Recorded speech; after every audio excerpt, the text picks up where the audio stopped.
श्री रामचंद्राय नमः। ओम श्री राम जय राम। तदेव लग्नं सुदिनं तदैव ताराबलं चंद्रबलं तदैव विद्याबलं देवबलं तदैव सीतापते नाम यदा स्मरामि। भगवान के नाम का जब स्मरण किया जाता है, भगवान का जब नाम लिया जाता है तो वो लग्न शुभ मानी जाती है। जिस दिन भगवान का नाम लिया जाता है वो दिन भी शुभ माना जाता है। जिस तारा में, जिस नक्षत्र में भगवान का नाम लिया जाता है वो दिन शुभ हो जाता है, वो समय शुभ हो जाता है। चंद्र की जिस दशा में भगवान का नाम लिया जाता है वो चंद्र की दशा शुभ हो जाती है। जो भगवान का नाम लेता है वही विद्यावान है।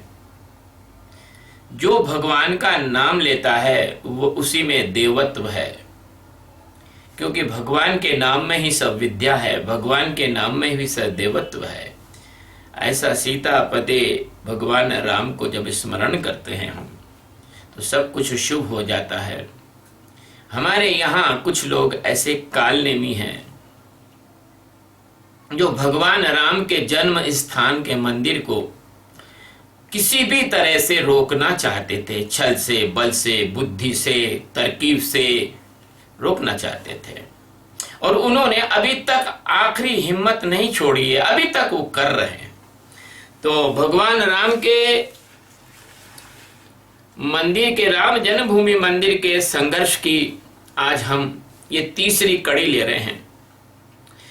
यूं तो ये चौथा प्रवचन है, क्योंकि पहला प्रवचन तो हमने सरसरी तौर पर, मोटे तौर पर दिया था, और जब दूसरा प्रवचन हमने दिया है, पहला भाग इसका, वो तथ्यों को लेके और इसके इतिहास के प्रारंभिक अवस्था को लेके दिया है।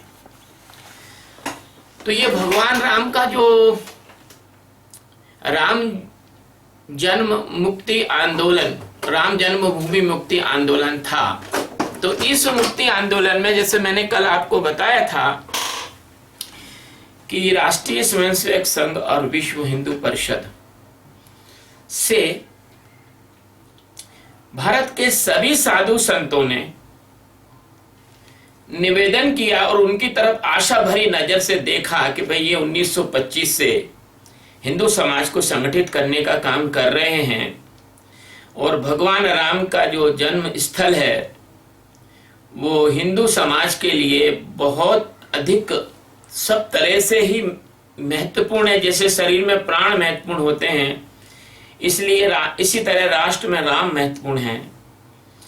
तो जब उन्होंने इस प्रकार का निवेदन किया और जो है संघ ने इसके लिए तो मतलब हिंदू समाज की जो परेशानियां हैं, संकट हैं और आगे आने वाली परेशानियां हैं, उनको ही तो दृष्टिगत रखते हुए डॉक्टर हेडगेवार ने 1925 में संघ की स्थापना की थी, दशहरे के दिन। और परम पूजनीय गुरुजी जो उनके बाद में सरसंघ चालक हुए, वो बिल्कुल डॉक्टर साहब के ही अनुसार उनसे भी थोड़े से अधिक होंगे, आध्यात्मिक पुरुष भी थे और दूरदर्शी भी थे। तो उन्होंने क्या किया था कि 1965 में विश्व हिंदू परिषद की स्थापना कर दी थी। और 1965 में जो विश्व हिंदू परिषद की स्थापना उन्होंने कर दी थी, तो उसमें भारत के सभी साधु संतों को और संसार के सभी देशों में जहां हिंदू मंदिर हैं, अभी सरीन ऑस्ट्रेलिया में रहती है, तो ये अगर खोजेगी तो ऑस्ट्रेलिया में भी विश्व हिंदू परिषद की संस्था मिल जाएगी उसको। तो पूरे विश्व के जो हिंदू हैं उनको उन्होंने एकत्र किया और जैसे भगवान का जन्म हुआ, उसके पहले बंदरों ने, भालुओं ने, देवी देवताओं ने जाके जन्म ले लिया था भगवान की सेना के लिए। इसी तरह से इस राम जन्मभूमि के लिए जब लाखों लोग बलिदान हो गए, जब मीर वाकी ने 1,50,000 सैनिकों के शरीर में से खून निकालकर उसको गारे में डालकर उससे गारा मसाला बनाकर और बाबरी ढांचा बनाया था, ऐसे ही सैकड़ों बार संघर्ष होने के बाद भी कुछ समय हिंदू इस पर राम जन्मभूमि पर कब्जा भी कर लेते थे, लेकिन हफ्ते 2 हफ्ते में फिर दोबारा बड़ी फौज आकर और दोबारा से उनका कब्जा हटा देती थी। एक प्रवचन में उस बारे में और बाद में दूंगा, लेकिन आज मैं आपको बताना चाहता हूं कि विश्व हिंदू परिषद के गठन होने के बाद में क्या हुआ। जब साधु संतों ने भगवान राम के लिए, कल जैसे बताया था कि उनकी बैठक हुई और भगवान राम जन्मभूमि मुक्ति यज्ञ समिति का उन्होंने गठन किया। इस गठन के साथ ही नए आंदोलन का श्री गणेश हो गया। 1983 में उत्तर प्रदेश के मुजफ्फरनगर में हिंदू जागरण मंच के विराट हिंदू सम्मेलन में उत्तर प्रदेश सरकार के जो पूर्व मंत्री थे श्री दाऊ दयाल खन्ना, वो कांग्रेसी भी होने के बाद भी भगवान राम के भक्त थे। एक बड़ी आश्चर्यजनक बात थी, उन्होंने श्री राम मंदिर भूमि अयोध्या, श्री कृष्ण जन्मभूमि मथुरा और काशी विश्वनाथ मंदिर पर बनी हुई मस्जिदों को हिंदू स्वाभिमान के लिए चुनौती बताते हुए बड़ा मार्मिक भाषण दिया। जब उन्होंने भाषण दे दिया तो उनके वहां उत्तर प्रदेश में जो कांग्रेसी लोग थे उन्होंने बहुत निंदा वगैरह करना शुरू कर दी और राम जन्मभूमि मुक्ति यज्ञ समिति को सांप्रदायिक समिति करके प्रचार करना शुरू कर दिया और जन सामान्य में ये प्रचार प्रसार किया कि ये लोग हिंदुस्तान का सामाजिक सौहार्द बिगाड़ना चाहते हैं, ये हिंदू मुस्लिम दंगा कराना चाहते हैं। देखिए, मैं आपको साफ साफ बता दूं, राम जन्मभूमि का विरोध जितना मुसलमानों ने नहीं किया, उन्हें किया है लेकिन उतना नहीं किया जितना इसका विरोध कांग्रेसियों ने, कम्युनिस्टों ने, लालू प्रसाद यादव की पार्टी ने, मुलायम सिंह की पार्टी ने और ममता बनर्जी की पार्टी ने किया। इतना विरोध दूसरों ने किया ही नहीं जितना विरोध इन लोगों ने किया है। हम कितने अभागे हैं कि दुश्मन से तो हम लड़ सकते हैं लेकिन घर वालों से कैसे लड़ें। आज भी वही स्थिति है। पाकिस्तान और चीन से तो हम लड़ सकते हैं लेकिन पाकिस्तान और चीन का पक्ष लेने वाले इस देश में बैठे हुए लोगों से हम कैसे लड़ें, जिसमें कांग्रेसी भी आ गए हैं, कम्युनिस्ट भी आ गए हैं। 1962 के युद्ध में कम्युनिस्टों ने चीन के पक्ष में मोर्चे निकाले थे, नवयुवकों से मना किया था कि भाई रक्तदान मत करो सैनिकों को। आज भी कुछ लोग ऐसा कहते हैं कि सैनिक तो भाई पैसे के लिए जाते हैं, ऐसा बोलते हैं। एक गलत बात है। अब कैसे लड़े इन लोगों से, लेकिन लड़ रहे, मजबूरी है। क्यों मजबूरी है कि जब अंग्रेज आए, उसके पहले जब मुगल आए, चंगेज खान के लोग आए, पठान आए, तुर्क आए, तो यहाँ के कुछ ऐसे सुविधा भोगी, स्वार्थी, जिसको कहते हैं कि कुत्ता प्रवृत्ति के लोग, जैसे रोटी डाल दो कुत्ता पूंछ हिलाता है बाहर का गली का, ऐसे कुत्ता प्रवृत्ति के लोग इन लोगों से संयुक्त हो गए, जुड़ गए और इन लोगों के अंदर एक माइंड सेट हुआ। जैसा उन्होंने सेट किया ऐसा इनका माइंड सेट हुआ और ये लोग जो है हिंदुओं से कम और इन दूसरे जो विधर्मी लोगों से ज्यादा मोहब्बत और प्रेम करने लगे। और इन्हीं लोगों ने विधर्मियों के षड्यंत्र को सफल करने के लिए बहुत बड़ी घृणित भूमिका निभाई है। तो जब ये राम जन्मभूमि मुक्ति यज्ञ समिति का गठन हो गया और जब दाऊ दयाल खन्ना जी ने इन तीनों स्थानों के बारे में हिंदू स्वाभिमान के लिए चुनौती बताई, तो उस जानकारी के आधार पर अभी तक विश्व हिंदू परिषद नहीं आया था। ये इनका संतों का था कार्यक्रम। विश्व हिंदू परिषद ने क्या किया, अशोक सिंघल नाम के एक महापुरुष हुए। मैं महापुरुष इसलिए कहूंगा कि जो राम का काम करता है वो अगर कैसा भी आदमी हो वो महापुरुष हो जाता है।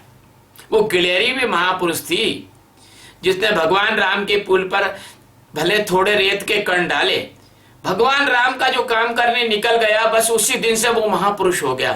तो अशोक सिंघल के नेतृत्व में एक प्रतिनिधि मंडल पूरे देश के जो बड़े बड़े शीर्ष संत थे, बड़े बड़े मठाधीश थे, बड़े बड़े विद्वान थे, हिंदू धर्म के ज्ञाता थे, लोगों में प्रभाव जिनका था, लोग जिनकी बात मानते थे, तपस्वी थे, ब्रह्मचारी थे, गृहस्थ संत थे और शंकराचार्य थे, महामंडलेश्वर थे और श्री महंत थे और बड़े बड़े प्रसिद्ध मंदिरों के पुजारी मंडल के लोग थे। सबसे जाकर उन्होंने बैठक की, सबसे जाकर वो मिले और सबसे जाकर उन्होंने विचार विमर्श किया। किन्होंने? अशोक सिंघल जी ने। इनके योगदान को कभी नहीं भूला जा सकता। और इतने विनम्र थे वो कि जब शिला पूजन हुई तो सिर पर शिला रख के ले गए, खुद की सिर पर। ये नहीं कि हम नेता हैं, चलो तुम उठाओ, हम पीछे चल रहे हैं, तुम्हारे साथ में चल रहे हैं, नहीं। तो 1984 में ये सब जब विचार विमर्श हो गया तो 1984 में दिल्ली के विज्ञान भवन में एक राष्ट्रीय सम्मेलन का आयोजन हुआ, जिसको संतों ने धर्म संसद का नाम दे दिया। तो वो पहली धर्म संसद थी जो 1984 में दिल्ली के विज्ञान भवन में राष्ट्रीय आयोजन के रूप में आयोजित हुई थी। उसमें इस देश के प्रमुख संत, साधु, महंत, पुजारी, धार्मिक लोग, सभी लोग उसमें गए थे। और उस धर्म संसद में 3 प्रस्ताव पारित हुए। पहला प्रस्ताव पारित हुआ श्री राम जन्मभूमि मुक्ति के लिए। दूसरा प्रस्ताव पारित हुआ ये अपने काशी विश्वनाथ, और तीसरा प्रस्ताव पारित हुआ मथुरा। और इस 3 जो प्रस्ताव पारित हुए उसमें ही श्री राम जन्मभूमि मुक्ति यज्ञ समिति का विधिवत गठन भी किया गया 1984 में। 1983 में यूपी में जो मुजफ्फरनगर में हिंदू जागरण मंच का सम्मेलन हुआ था, उसमें यह नाम प्रस्तावित हुआ था, कुछ लोगों को रखा था, बाद में अभी 1984 की पहली धर्म संसद में गठन किया गया। और समिति के तत्वाधान में जन्मभूमि पर लगे ताले को खुलवाने की मांग को लेकर बिहार के सीतामढ़ी में राम जानकी रथ यात्रा प्रारंभ करने तथा देश भर में हिंदू समाज को जगाने का निर्णय भी लिया गया। अब बताइए, ये कहते हैं ताले हमने खुलवाए। अरे तुमने कहा ताले खुलवाए यार, तुम तो विरोध करते रहे हर पल पे। ये जो संसद हुई थी धर्म संसद, उस समय के अखबार उठा के देख लो, उस समय के कांग्रेस के नेताओं के स्टेटमेंट देख लो, उस समय कम्युनिस्ट नेता के स्टेटमेंट देख लो, उस समय लालू प्रसाद यादव के स्टेटमेंट देख लो, उस समय तुम मुलायम सिंह यादव के स्टेटमेंट देख लो। ये हाथ कंगन को आरसी क्या और पढ़े लिखे को फारसी क्या, और तुम देख लो इसको। इन्होंने तो हमेशा इसका विरोध किया।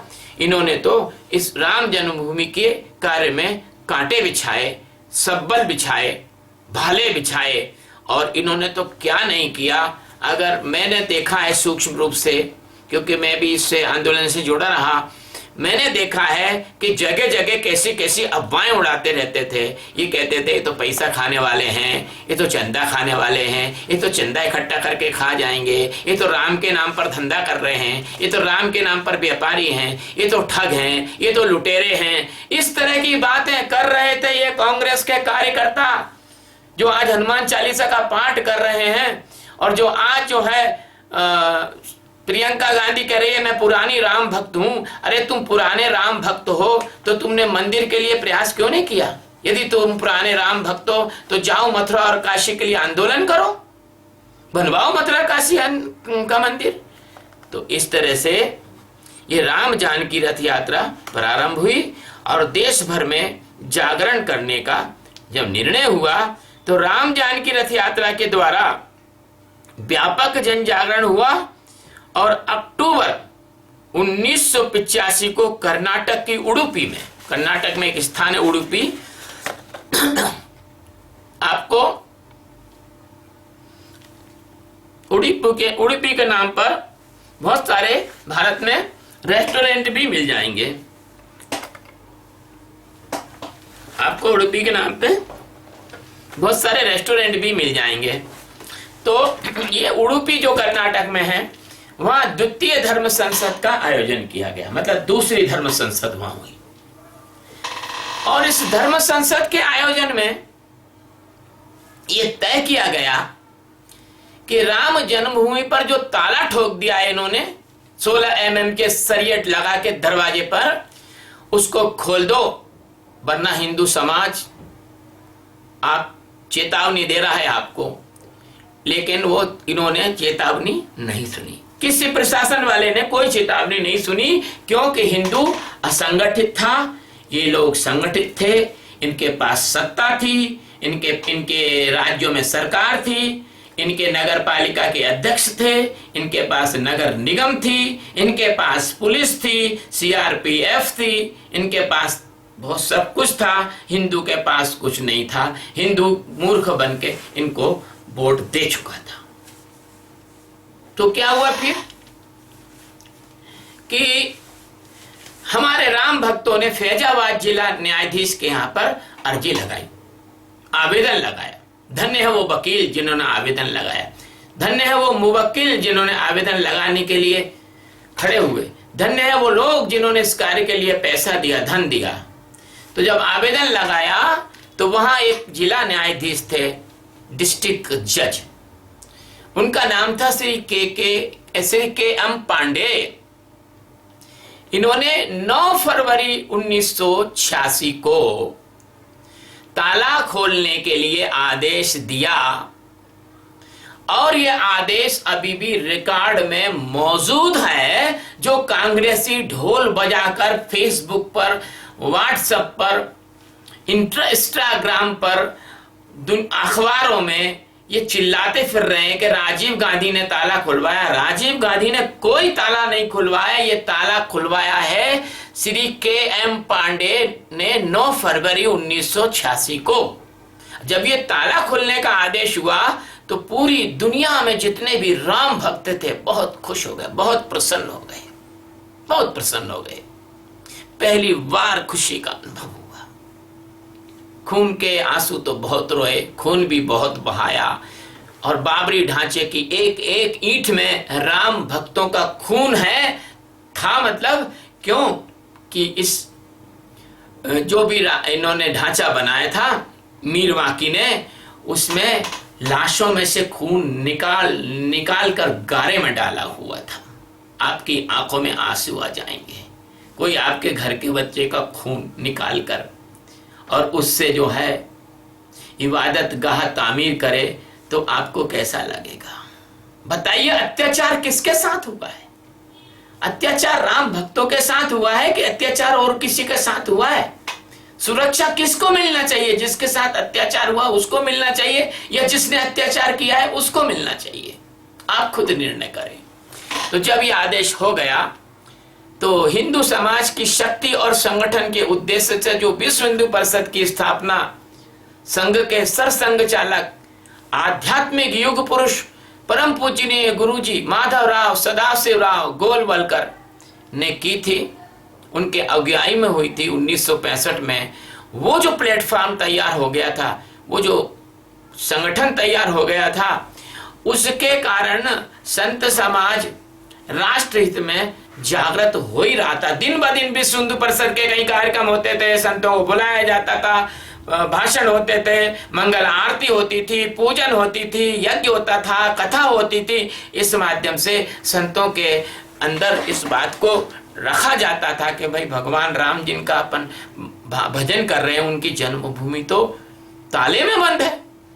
तो विश्व हिंदू परिषद ने, अब विश्व हिंदू परिषद का रोल शुरू हुआ कब से? 1985 से। 1985 में विश्व हिंदू परिषद ने संतों के मार्गदर्शन में और देशव्यापी एकात्मता रथ यात्रा का विशाल आयोजन किया। अब आप तो जानते हैं कि विश्व हिंदू परिषद जो है वो आरएसएस के द्वारा निकली थी, और आरएसएस के कार्यकर्ता भी उसमें थे, और आरएसएस के विचार को समर्थन देने वाले संत भी उसी में थे, और हम भी संत थे, और हम भी आरएसएस की विचारधारा का समर्थन करने वाले संत थे। हमने भी झाबुआ जिले में उस एकात्मता रथ यात्रा के साथ अनेकों गांवों में और कई तहसीलों में प्रवास किया। हम गए, रथ पर बैठकर भी गए, उसका कहीं जहां आ रही थी वहां उसका स्वागत भी करवाया, आरती भी करवाई, पूजन भी करवाया। इसलिए हम उस चीज को प्रत्यक्ष देखे हैं, उसमें रहे तो हम उसको सही जानते हैं। लेकिन जब रथ यात्रा निकल रही थी तब कांग्रेसी क्या कहते थे मालूम? अरे ये ढोंग कर रहे हैं, ये राम के नाम पर जो है अपनी रोटी सेक रहे हैं, ये राम के नाम पर सत्ता पाना चाहते हैं, लेकिन ये सत्ता पा नहीं पाएंगे, इनके बाप भी नहीं पा पाएंगे, हम मौजूद है जब तक ये कुछ नहीं कर पाएंगे। ऐसे करके इन्होंने हर संभव कार्यक्रम का विरोध भी किया, उसके खिलाफ प्रचार भी किया, उसको सुविधा भी नहीं होने दी, उसको अनुमति भी नहीं होने दी। अरे रथ यात्रा के स्थान ऐसे रहते थे, बाहर गांव के बाहर मैदान में इकट्ठे लोग होते थे। इन्होंने अपने गांवों में, नगरों में कोई अच्छा मैदान भी उसके लिए दिया नहीं। मैं तो था ना उस समय, मुझे तो पता है, मैं विशेष रूप से झाबुआ जिले का आपको बता सकता हूं। अब क्या हुआ, जब ये रथ यात्रा निकली तो उसमें क्या हुआ था कि भारत माता का एक, भारत माता की मूर्ति या चित्र, और उसमें गंगा जल, गंगा माता मैया और गौ माता को, इसमें कहीं पर गौ माता की मूर्ति तो कहीं पर साक्षात गौ माता इसमें ट्रक में अपने रथ में रखी गई थी, और पूरे गांव पे घूम रहे थे। और इस रथ यात्रा के निकलने के पहले इसके पैम्पलेट, इसके फोल्डर, इसकी सूचना, भजन कीर्तन और भोजन का कार्यक्रम, भंडारे का कार्यक्रम, प्रसाद वितरण का कार्यक्रम, जगह जगह कथावाचक, जगह जगह कीर्तनकार, गांवों में, शहरों में, गलियों में, मोहल्लों में, सब जगह से लोग जो हिंदू धर्म में, राम में आस्था रखते थे, वो लोग उसमें गए। और तो और इसमें कांग्रेसियों के परिवार के जो लोग, जो अपने घर के लोग, नहीं तुम हो गए कांग्रेसी, हम तो राम के भक्त हैं, ऐसे करके कुछ लोग उसमें वो भी गए, जो बाद में भाजपा के कार्यकर्ता या विश्व हिंदू परिषद के या भगवान के काम में जुटे।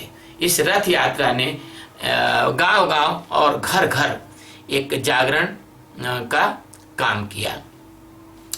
अब जो है इस यात्रा में भगवान राम की जन्मभूमि और कृष्ण भगवान की जन्मभूमि और काशी विश्वनाथ भगवान शंकर के ज्योतिर्लिंग के ऊपर, मंदिरों के ऊपर जो इन्होंने गलत ढंग से अतिक्रमण करके और जो इन्होंने अपने जो बना रखे हैं ढांचे, उसको, उसके पुनरुद्धार, उन स्थानों के पुनरुद्धार के लिए ये जो बात है, ये जो सूचना है, ये जो विषय है, ये जो जानकारी है, कि क्योंकि इन्होंने कांग्रेसियों को ने जानकारी नहीं पहुंचती थी हिंदू समाज के पास में कि काशी विश्वनाथ में क्या है और राम जन्मभूमि में क्या है और ये मथुरा में क्या है। लोग दर्शन करके आ जाते थे, बस भगवान के वहीं गए, दर्शन करे, आ गए, उनको कोई धक्का मुक्की कर दी, और वो जो है, जो कितने लोग जाते थे दर्शन करने, कोई 100% लोग तो जाते नहीं थे, जाते होंगे 10-20% लोग, फिर आके अपने अपने काम में लग जाते थे।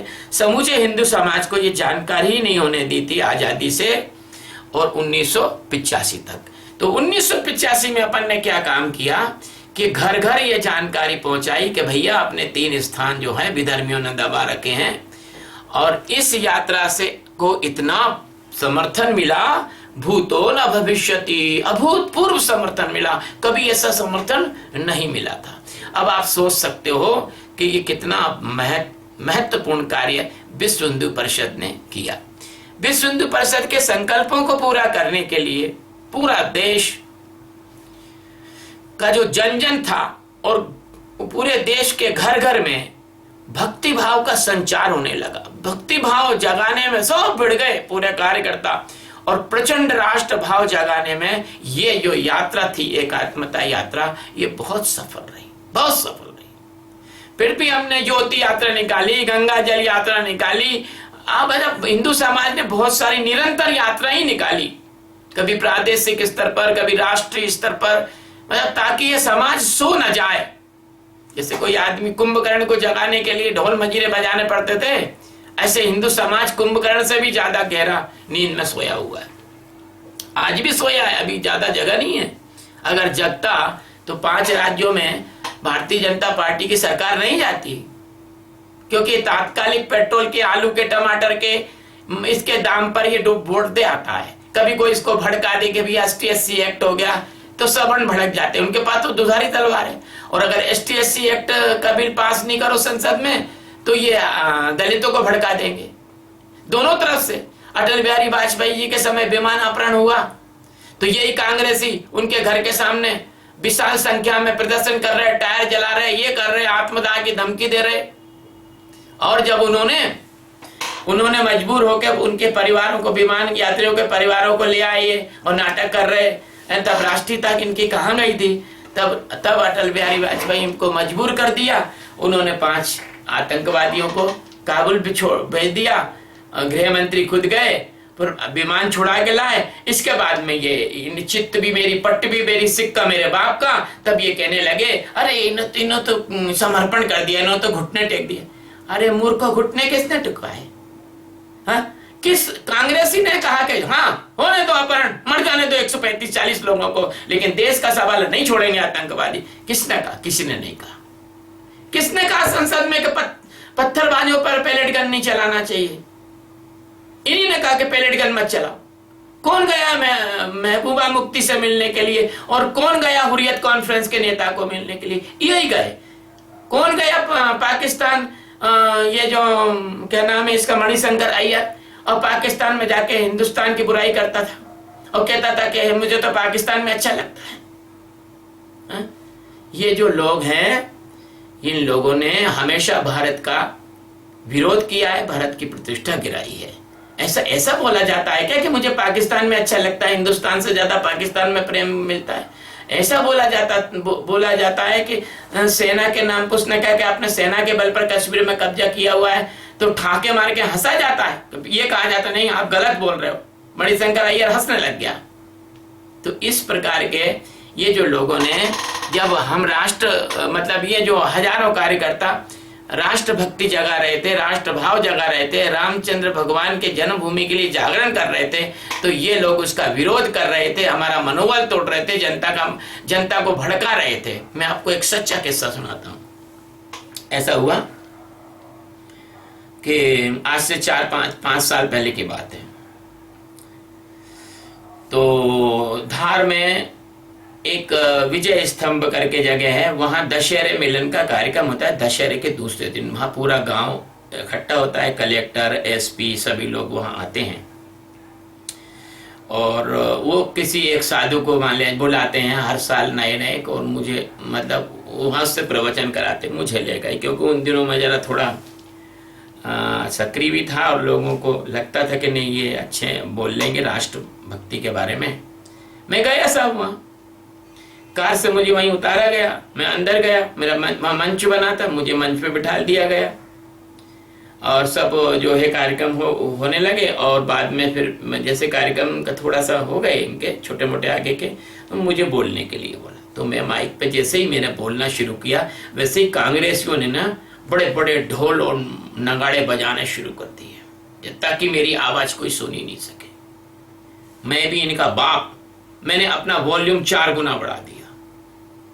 मैं बोल रहा था प्यार से, धीरे से बोलता, मधुरता से बोलता, मैं जोर से बोलने लगा, क्योंकि मैं जानता था कि ये लोग तो चुप नहीं होंगे, क्योंकि ये लोग तो चाहते हैं कोई साधु संत की आवाज सामान्य जन के पास नहीं पहुंचे। अरे ये तो मैंने खुद भोगा है, आपको मैं अपनी बात बता रहा हूं।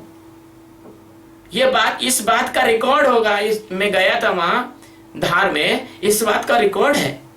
तो इस तरह से जैसा इन्होंने किया, ऐसा उस समय भी जब एकात्मता यात्रा निकल रही थी, तब इनकी यही भूमिका थी। ये यात्राओं को बाधित करते थे, अनुमति नहीं देते थे। मार्ग का, जिस मार्ग से निकलना है उस मार्ग में अतिरिक्त ट्रैफिक डाल देते थे, ट्रैफिक को उधर ही डाइवर्ट कर देते थे।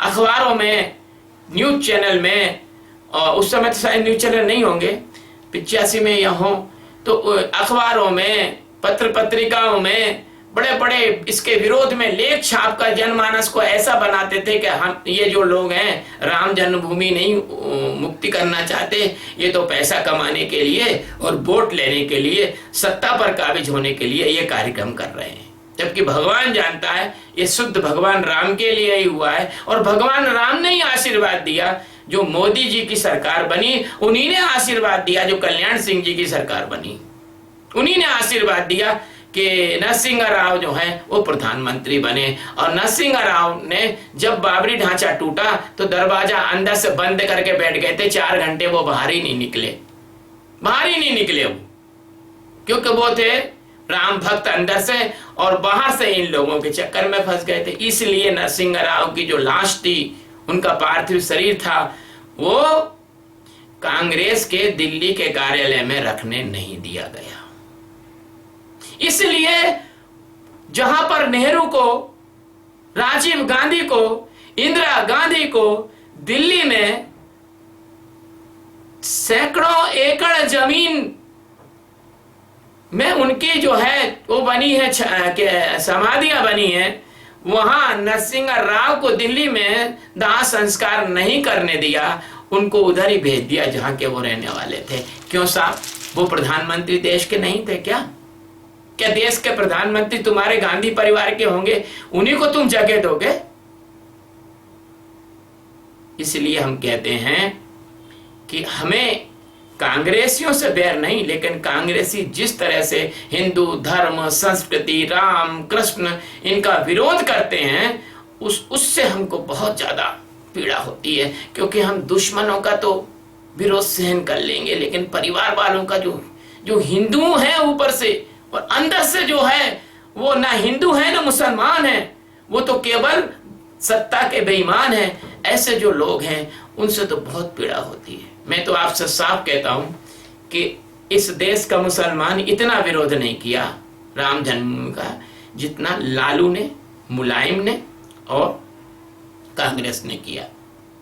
कौन था, कौन ऐसा मुस्लिम मंत्री या कोई मुस्लिम मुख्यमंत्री, किसी ने भी ऐसा अत्याचार नहीं किया। अडवाणी जी की रथ यात्रा पूरे भारत में घूमी, लेकिन किसी ने नहीं रोकी। लेकिन इसने, ललुआ ने, जो चारा चोर अभी जेल में सड़ रहा है कोर्ट के द्वारा, और भगवान राम का विरोध करने के कारण जेल में सड़ रहा है ललुआ, इस ललुए ने यात्रा रोकी थी। और किसके लिए?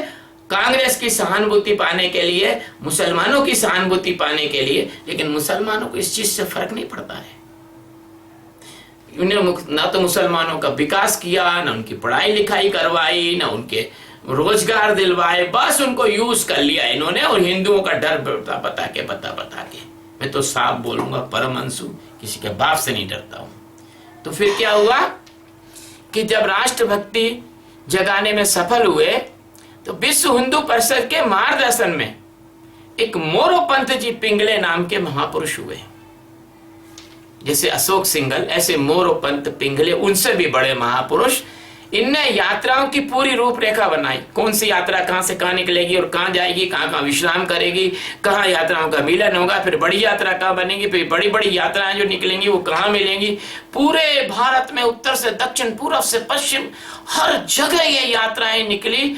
ऐसा कोई भारत में गांव नगर नहीं बचा जहां यह यात्रा नहीं गई हो। और इन यात्राओं की पूरी प्लानिंग जो है वो मोरपंथ पिंगले इन्होंने उसकी संकल्पना की, योजना बनाई, मार्गदर्शक थे।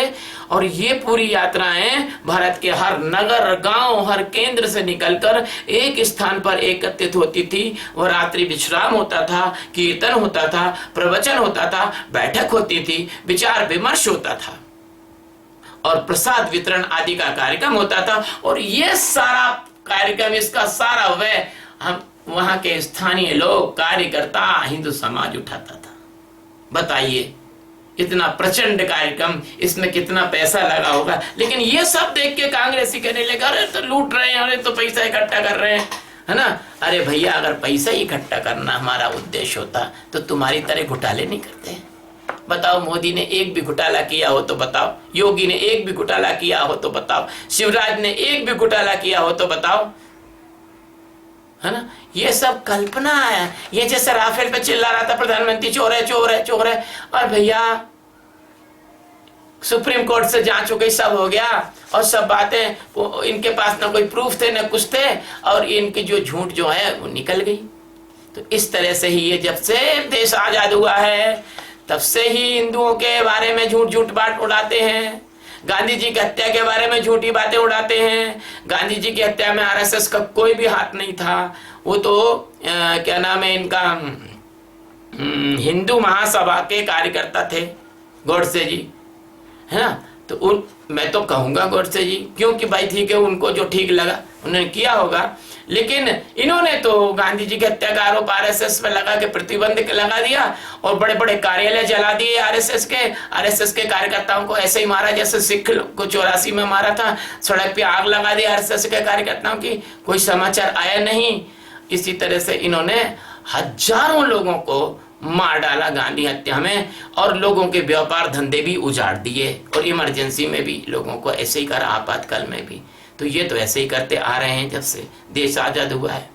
तो जनवरी 1989 में 1989 प्रयाग के कुंभ के अवसर पर अब तीसरी धर्म संसद का आयोजन हुआ। उस धर्म संसद में 1 लाख से अधिक संतों और राम भक्तों के बीच में अपने परम पूजनीय देवराहा बाबा, जिनको आप जानते हो, देवराहा बाबा जो गंगा में ही मचान बना के रहते थे, उनको कोई चरण स्पर्श, उनको कोई जाता था तो बस पैर से आशीर्वाद दे देते थे, अंगूठे से, और बहुत अच्छे संत थे। और पूरे ही, मैं तो कहता हूं कि वास्तव में सच्चे संत थे। मैंने उनका 1-2 वीडियो साक्षात्कार पत्रकारों से सुना है, यूट्यूब पे है। वो किसी से भी राग द्वेष नहीं रखते थे, कोई भी चला जाता था सबको आशीर्वाद देते, हिंदू मुसलमान सिख ईसाई पारसी यहूदी सबको आशीर्वाद दे देते थे। ये तो संतों का लक्षण है, लेकिन इसका दुरुपयोग लोग करते हैं। ये नहीं करना चाहिए, जो नहीं करना चाहिए। तो देवराहा बाबा की उपस्थिति में 9-10 नवंबर को श्री राम जन्मभूमि मंदिर के शिलान्यास की घोषणा की गई। मतलब ये जो है जनवरी 1989 में प्रयागराज के कुंभ में ये तय किया गया कि 9-10 नवंबर को राम जन्मभूमि पर मंदिर के शिलान्यास किया जाएगा, घोषणा कर दी। अब मंदिर निर्माण का जो संदेश है तो गांव-गांव घर-घर पहुंचाने के लिए भिड़ गए साहब कार्यकर्ता। विश्व हिंदू परिषद के, संघ के, वनवासी कल्याण परिषद के, सेवा भारती के, विद्यार्थी परिषद के, सब भिड़ गए। और ये भी भिड़ गए, लालू प्रसाद की पार्टी वाले, कांग्रेस वाले, कम्युनिस्ट लोग, ये भी भिड़ गए इसका विरोध करने के लिए। कहीं कहीं तो पैम्पलेट भी नहीं बांटने दिए इन्होंने, कहीं कहीं ये जाते तो कार्यकर्ताओं को धक्का मार के निकाल देते गली में से। तो क्यों, इनके पास तो ताकत थी, इनके पास तो सत्ता थी। लेकिन फिर भी हमारे लोगों ने हिम्मत नहीं हारी और हमारे लोगों ने घर घर जो है जाकर शारदीय नवरात्रि जो होती है, पहली जो नवरात्रि आती है दीपावली के पहले और श्राद्धों के बाद में, वो उसके प्रथम दिन 30 सितंबर 1989 को देश भर में रामशिलाओं का पूजन की योजना बन गई। देश भर में किसी ने 1 ईंट दी, किसी ने 2.5 रुपए दिए, किसी ने 2 रुपए दिए, किसी ने 1.25 रुपया दिया, ताकि लगे कि हर परिवार से इसका जुड़ाव है। मैं अभी भी चाहता हूं कि जो मंदिर बना रहे ना अपन, अभी जिसका भूमि पूजन हुआ है, उसको हर परिवार ने कुछ ना कुछ वहां भेजना चाहिए, भले थोड़ा ही भेजो लेकिन भेजो, है ना। तो रामशिलाओं के पूजन की योजना बनाई गई। इस दिन क्या हुआ, लगभग 2,75,000 गांव में रामशिला पूजन हुआ। कितने?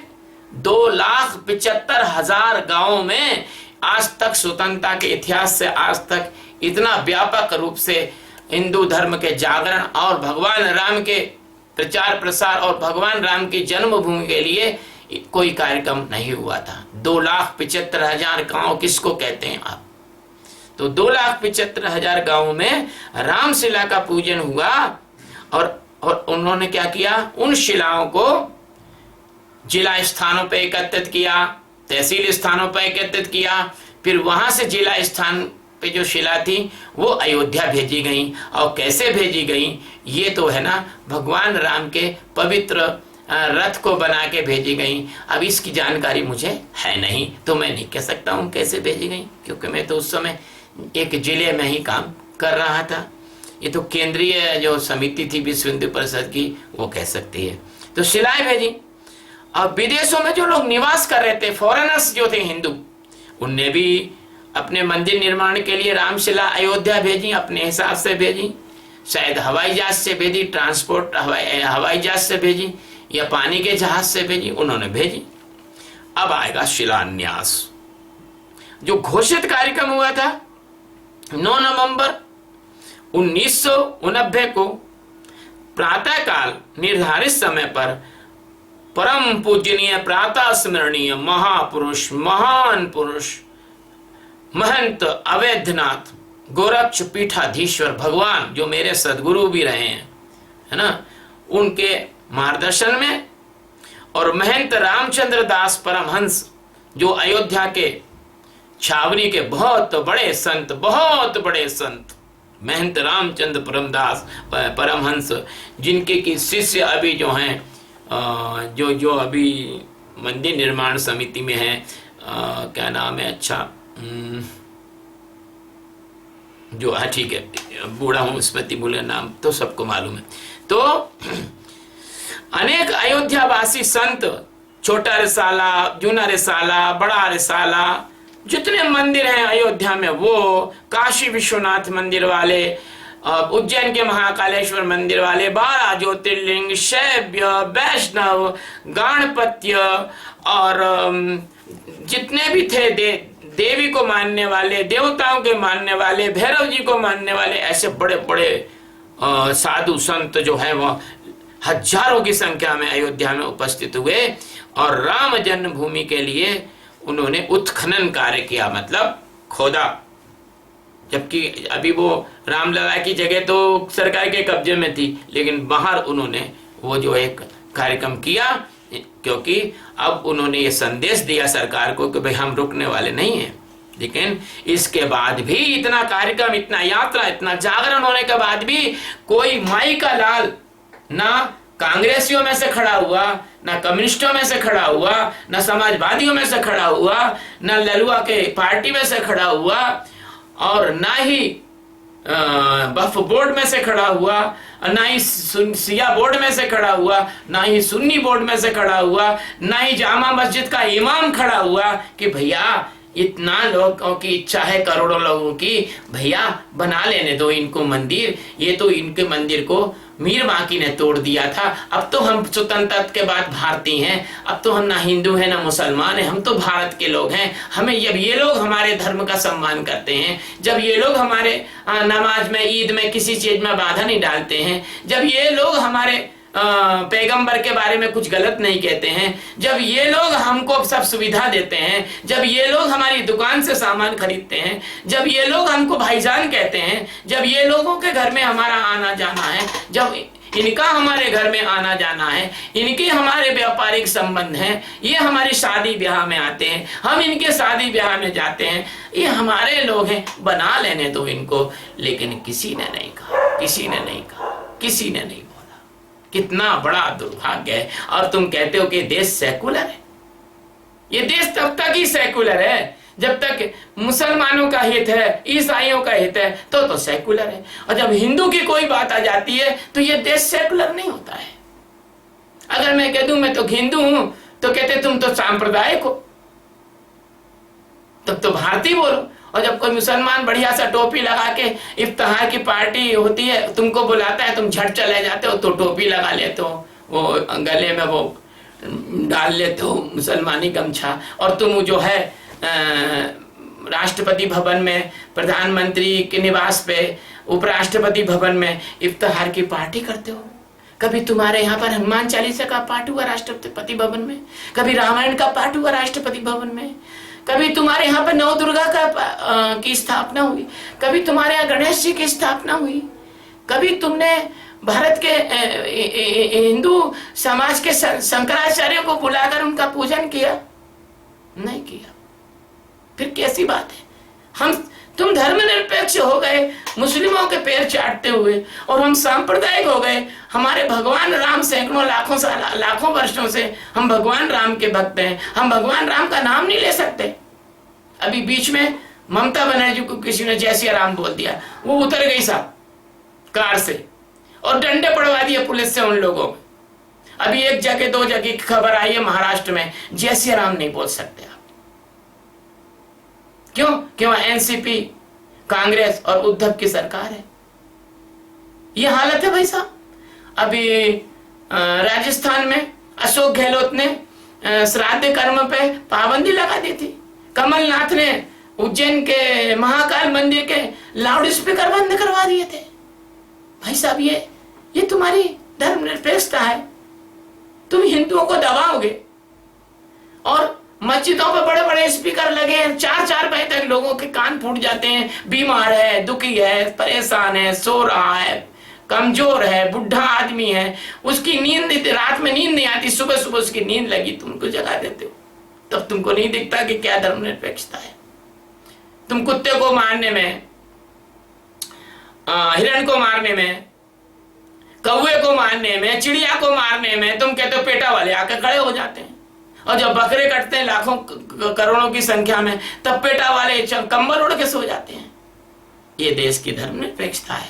तो इस प्रकार से जो है, इस प्रकार से जब ये शिलान्यास हो गया और ये उत्खनन हो गया और शिलान्यास हो गया, शिला की पूजन हो गई और शंख ध्वनि और मंत्रोच्चार के साथ हुई, तो अब बहुत बड़ी कीमती बात आपको बताने जा रहा हूं।